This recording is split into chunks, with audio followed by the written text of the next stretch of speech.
कभी सोचा है कि हमारे आसपास जो अनगिनत चीजें हैं, गाड़ियों के इंजन से लेकर हमारे फोन तक, वो सब एकदम सटीक बने हुए छेदों पर कैसे टिकी हैं? यही छोटे छोटे छेद हैं जो हमारी मॉडर्न दुनिया को एक साथ जोड़कर रखते हैं। तो फिर सवाल ये है, हमारी इस आधुनिक दुनिया के लिए इतने सारे लाखों करोड़ों सटीक छेद आखिर बनते कैसे हैं? इसी समस्या को एक शानदार मशीन हल करती है। तो पेश है हमारी कहानी का हीरो, ड्रिलिंग मशीन। ये इस बुनियादी लेकिन बेहद जरूरी काम के लिए सबसे अहम टूल है। चलिए इसके बारे में और जानते हैं। तो ये ड्रिलिंग मशीन है क्या? देखिए, सीधी साधी भाषा में कहें तो ये एक ऐसी मशीन है जो एक घूमने वाले कटिंग टूल, जिसे हम ड्रिल बिट कहते हैं, उसका इस्तेमाल करके किसी भी चीज में छेद बनाती है। ड्रिल बिट घूमता है, मटेरियल में अंदर जाता है और मेटल को हटाकर एक एकदम सटीक छेद बना देता है, कई बार तो इंसानी बाल से भी ज्यादा बारीक। मतलब किसी भी इंजीनियरिंग वर्कशॉप में चले जाइए, ये मशीन तो मिलेगी ही मिलेगी। मैन्युफैक्चरिंग से लेकर फैब्रिकेशन तक ये हर जगह मौजूद है और बहुत ही ज्यादा जरूरी है। अच्छा, ये काम कैसे करती है, ये समझने के लिए चलिए जरा इस मशीन को अंदर से देखते हैं कि इसके मुख्य हिस्से कौन कौन से हैं।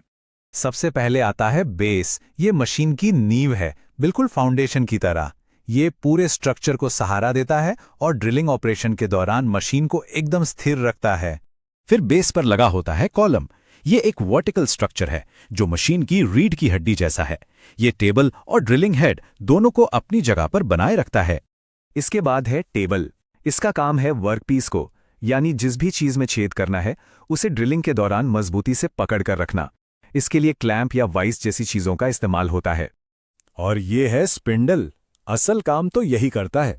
ये ड्रिल बिट को पकड़ता है और उसे तेजी से घुमाता है, जिससे कटिंग हो पाती है। और आखिर में आता है ड्रिल हेड। इसे हम मशीन का दिमाग भी कह सकते हैं। मोटर और बाकी मैकेनिज्म यही होता है जो ड्रिल बिट की मूवमेंट और पावर को कंट्रोल करता है। लेकिन रुकिए, कहानी यहीं खत्म नहीं होती। ये मशीन सिर्फ छेद नहीं बनाती, ये इससे कहीं ज्यादा काम कर सकती है। सच में ये एक बहुत ही वर्सेटाइल टूल है। देखिए, ड्रिलिंग तो हो गई एक नया छेद बनाने के लिए। फिर है रीमिंग। इससे उसी छेद को और भी चिकना और सटीक बनाया जाता है। टैपिंग से छेद के अंदर चूड़ियां बनती हैं ताकि उसमें कोई बोल्ट या स्क्रू फिट हो सके। और काउंटर बोरिंग, इससे छेद के ऊपरी हिस्से को थोड़ा बड़ा किया जाता है ताकि बोल्ट का हेड उसमें आराम से बैठ जाए। चलिए अब इसे असल दुनिया के एक उदाहरण से समझते हैं कि एक वर्कशॉप में ये सब काम कैसे होता है। मान लीजिए कि एक मेटल की माउंटिंग प्लेट बन रही है। सबसे पहले डिजाइन के हिसाब से छेद की जगहों पर निशान लगाए जाते हैं। फिर ड्रिलिंग मशीन से छेद बनाए जाते हैं। उसके बाद टैपिंग ऑपरेशन से उनमें चूड़ियां काटी जाती हैं और बस पार्ट तैयार है असेंबली के लिए।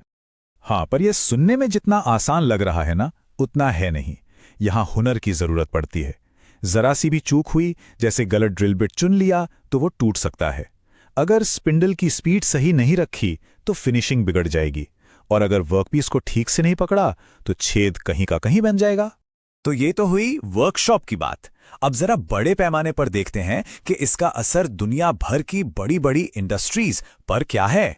सोचिए, ऑटोमोटिव, एरोस्पेस, हेवी इंजीनियरिंग, इन विशाल इंडस्ट्रीज की तो बुनियाद ही सटीक ड्रिलिंग पर टिकी है।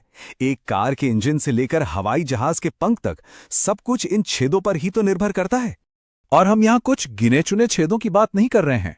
इन इंडस्ट्रीज में इस्तेमाल होने वाले एक एक मैकेनिकल पार्ट में हजारों ड्रिल किए हुए छेद होते हैं। और आज के दौर में तो आधुनिक कारखानों में सीएनसी मशीनें इस्तेमाल होती हैं, यानी कंप्यूटर न्यूमेरिकल कंट्रोल। ये कंप्यूटर से कंट्रोल होकर ड्रिलिंग, मिलिंग और टैपिंग सब कुछ एक साथ कर देती हैं। इससे जो प्रिसिशन और प्रोडक्टिविटी मिलती है वो कमाल की है। तो यहां एक बड़ा सवाल खड़ा होता है, जैसे जैसे ऑटोमेशन बढ़ रहा है, एक परफेक्ट छेद बनाने में इंसान के हुनर की, उसकी कारीगरी की क्या जगह रह जाएगी? सोचने वाली बात है ना?